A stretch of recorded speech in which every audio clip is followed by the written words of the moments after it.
Hey everyone, my name is Vanessa. I'm 28 and I've been obsessed with classic cars since I was a kid. It's not just a hobby, it's a part of who I am. 5 years. For 5 years, I worked 70-hour weeks, denying myself everything to finally buy her, my dream, a gorgeous 1969 Corvette Stingray.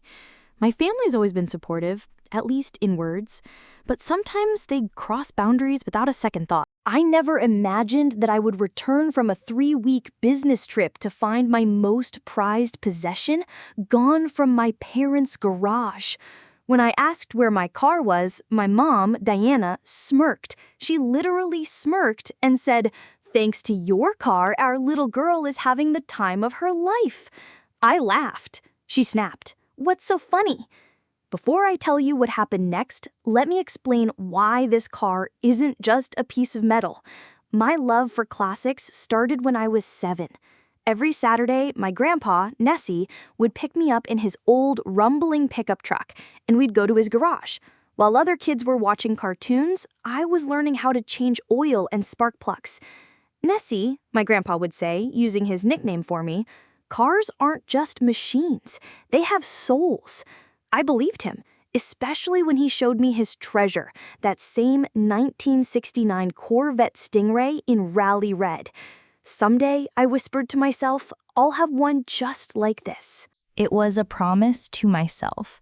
My parents, Robert and Diana, never understood my unladylike passion. "Why not ballet or painting?" my mother would sigh whenever I came home with grease under my fingernails. My father would just shake his head. But my sister, Heather, who is 4 years younger, was their ideal, delicate, feminine, with all the right interests. She got expensive dance lessons. When I asked for auto mechanic classes, the answer was, "There's no money for extracurriculars this year." She got designer clothes. I got hand-me-downs. She got a lavish Sweet 16 party. I got a cake and a card. She got a new car for graduation. I got a lecture on student loans. I don't blame Heather, but the difference in treatment was obvious. I moved to another city, went to college, and worked 3 jobs to graduate with honors. After school, I landed a job at a major investment bank. The hours were hell, but the pay was great. I lived frugally, sharing an apartment with 2 roommates, and every spare dollar went into my savings for my dream. And then, after 5 years, I found it. A 1969 Corvette, red, just like Grandpa's. The price? $85,000, my entire savings. The day I drove it home, I cried. Grandpa had been gone for 2 years, but I felt him right there beside me. "We did it, Grandpa," I whispered. This car was a symbol of my independence and my connection to the one person who truly believed in me. My boyfriend, James, understood this perfectly.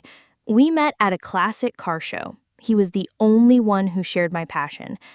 For 2 years, that Corvette was my pride and joy.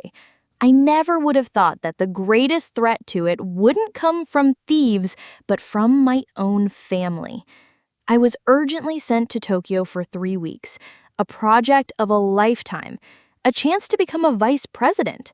I was ecstatic, but one thought plagued me: where to leave the car. Car thefts in my neighborhood had been on the rise. The safest place seemed to be my parents' garage in a quiet suburb. That evening, I drove the Corvette to their place. "Of course, leave it here," my dad said immediately. "Plenty of room." I gave him clear instructions. "Start it once a week for 15 minutes, but please don't drive it. Here's the special cover. And under no circumstances should you let anyone else touch it." "Vanessa, I know how to handle a car," my dad said, slightly offended. "I'll treat it like gold." That evening, Heather joined us for dinner. The entire meal, she complained about how tired she was of work and how desperately she needed a vacation. "All my friends are going on a Mediterranean cruise," she sighed dramatically, "and I can't afford it. Life is so unfair." I stayed silent. Before leaving, I called James. We had already discussed a security plan. He had a replica of my Stingray, almost identical in appearance, but worth a third of the price. "I'll swing by your parents' place tomorrow and swap the cars," James confirmed. "Your baby will be safe and they'll never know the difference." "You're the best," I told him, and left for Tokyo with a clear conscience. 3 weeks flew by. The deal in Tokyo was a massive success. I was flying home, dreaming of a promotion, seeing James, and taking a long drive in my Corvette along the lake. The taxi pulled up to my parents' house. I frowned. The garage door was open, but inside were only my parents' cars. Mine was gone. "Welcome home, sweetie," my mom greeted me with a hug at the door. "Mom, where's my car?" I asked, ignoring the hug. My dad looked up from his newspaper in the living room, his smile not quite reaching his eyes. "Dad, where's my Corvette?" I repeated, a knot forming in my stomach.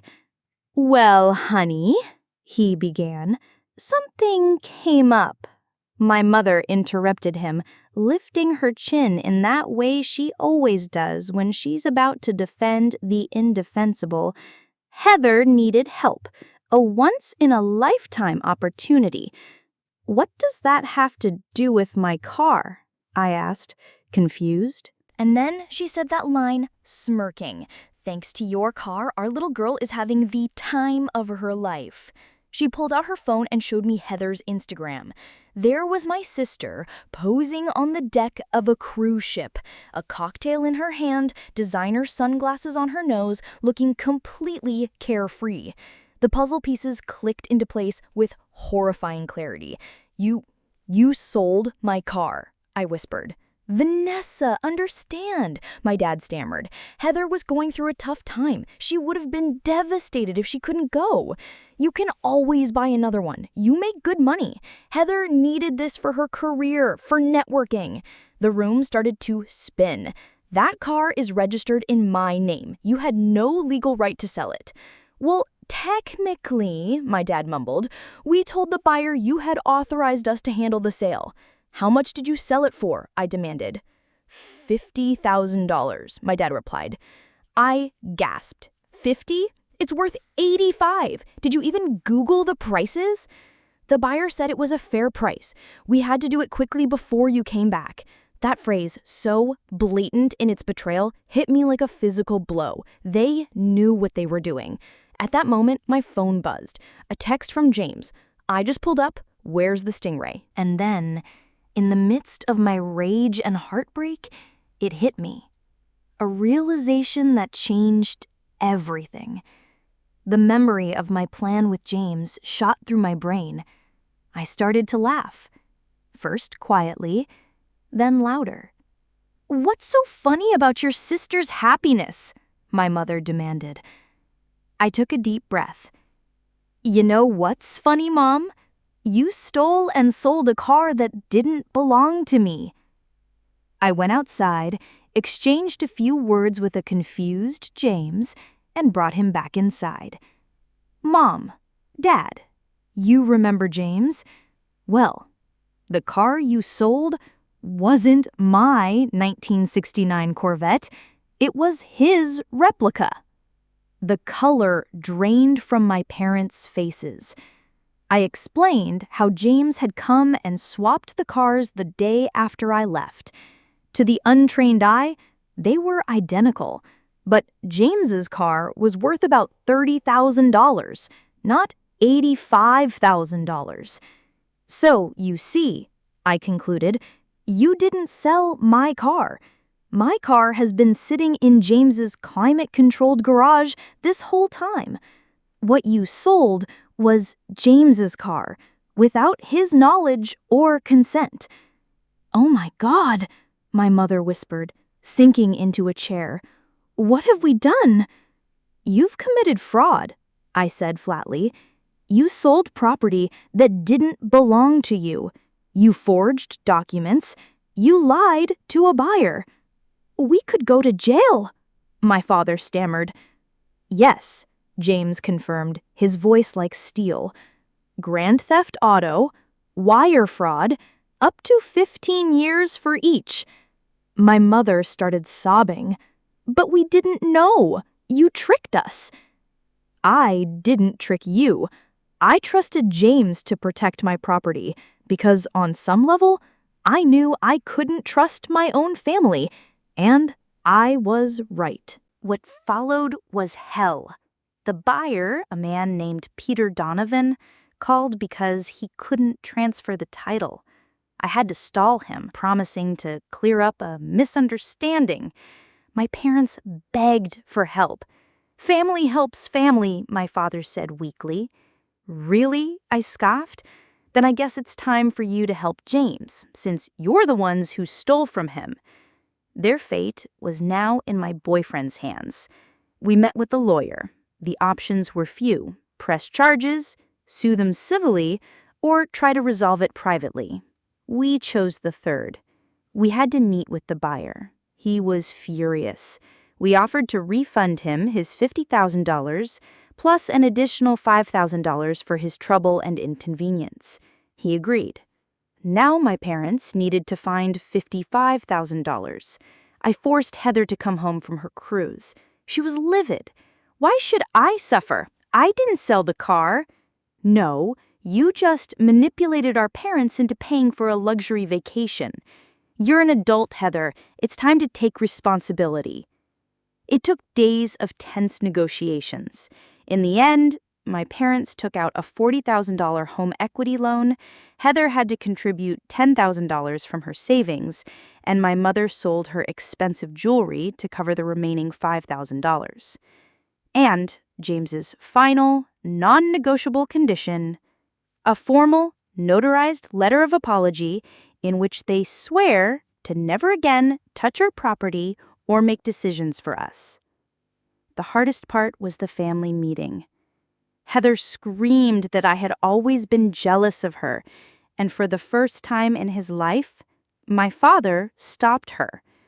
"Vanessa is right," he said slowly. "We haven't done you any favors, Heather. We thought we were protecting you, but we just kept you from learning how to stand on your own." It was a breakthrough. A month has passed. We were having a family dinner. My father had taken a second job in construction to pay off the loan faster. My mother no longer had diamonds on her fingers. Heather had started a new, less paying, but more promising job. For the first time, she asked how I was doing, and there was no jealousy in her voice. My father started talking about buying an old pickup truck from an uncle and asked if I would help him restore it. "I know I never cared about your passion," he said, "but I want to learn if you're willing to teach me." My mother gave James the title to his replica car, beautifully framed, as a reminder that boundaries matter. The relationship isn't fixed overnight. We have a long way to go with family therapy and difficult conversations. But for the first time in years, I feel hope. My Corvette is still in the garage. It's still a symbol of my independence and my connection to my grandpa. But now, it's also a catalyst that forced my family to confront the truth. The lesson I've learned: standing up for yourself doesn't mean abandoning those you love. It means loving them enough to establish boundaries that allow you to grow together. My parents sold my car to pay for my golden child sister's vacation, but I suspected something might happen and swapped my expensive car with my boyfriend's cheaper replica. They ended up having to take out a massive loan, sell jewelry, and my sister had to give up all her savings to pay back the buyer and avoid jail time. Now we're all in family therapy. What would you have done in my place?